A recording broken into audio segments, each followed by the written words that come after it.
Hey there everyone, welcome to Prog Monster. My name is Murph. I am the host of this show. This is a show dedicated to progressive rock and other forms of rock music.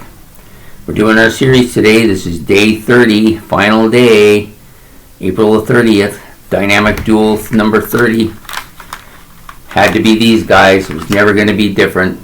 Tommy, The Who's self-titled last album, and Who's Next. Three great albums by one of the best rock bands in history. Just trying to get them all in the light here so you can see them. It was never going to be a question for me. These guys have created so much great music for me over the years. And yes, I know they didn't always get along well. In fact, they fight amongst each other on stage. They fought with each other behind the scene. Not just them, but other members of the band too. Didn't get along, fighting, kicked out. Remember, like Daltrey was kicked out at some point, and they let him back in because they couldn't replace him, and he was volatile and hard to get along with. Yeah, but having said all that, Roger Daltrey, one of the great frontman of all time, swinging that mic, pounding out that voice. Took on that role of Tommy and really sold that album. Such a great singer. And then you had Pete Townsend there wailing away on his guitar and smashing guitars on stage and playing some of the greatest riffs in rock history, fighting with each other. The two of them together trying to fight for control of the audience, who was going to watch who, and then you had the drummer in the background doing his best to try to win out as well. Such a chaos on stage, but truly one of the greats. So I'm not just a red hat, I got a red head too. There you go. So for me, this is one of the dynamic duos. Had to be on this list. They've been together for over 60 years now, or pretty close to it.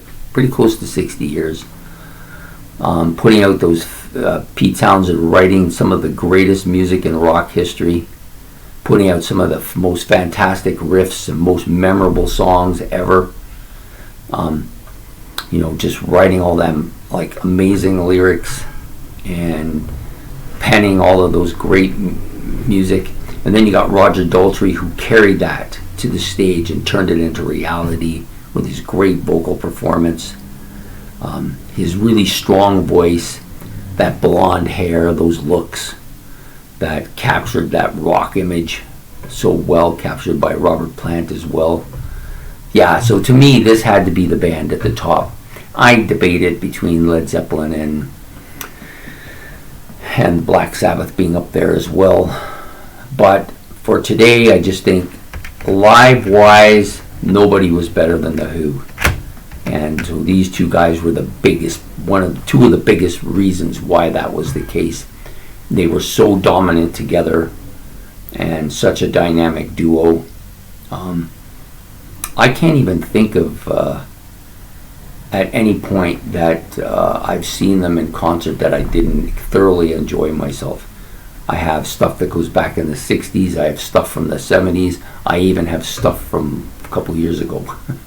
And even in their twilight, both of them over 70 now, looking old. Like Roger Daltrey looks like an old man up there, but he can still sing. He still got it. He can still do the songs that they're learning. Sometimes he forgets them, but they go back and they do them again. You got Pete Townsend. He's still wailing away and doing the windmill on the guitar. I don't think he's jumping across stage anymore. I mean, they want to break anything, right? But never have I enjoyed watching a band more live than The Who, and a big part of that reason are these two guys. And you got to say something about Keith Moon, even though this is a guitar vocal part.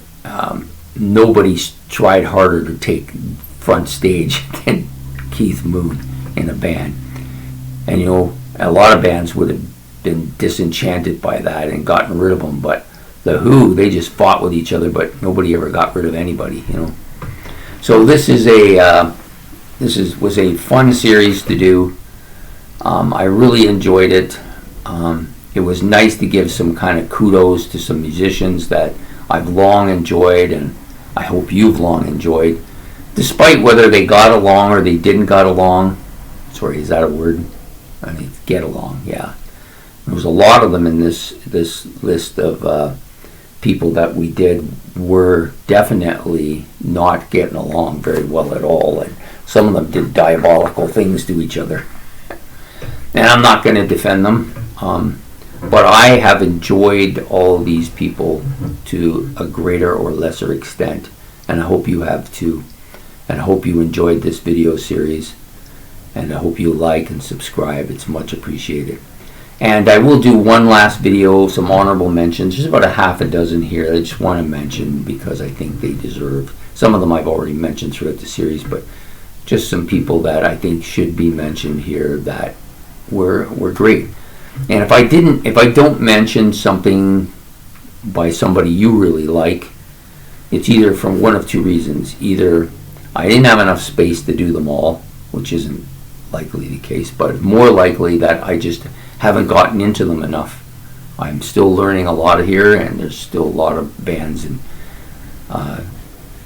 duels that go together that I just haven't gotten into enough to make any kind of comment about. But it's not because of neglect. I really like to appreciate these rock musicians for giving us such a vast amount of great stuff to listen to. So I hope you enjoyed this. We will see you again soon. Take care and have a good night.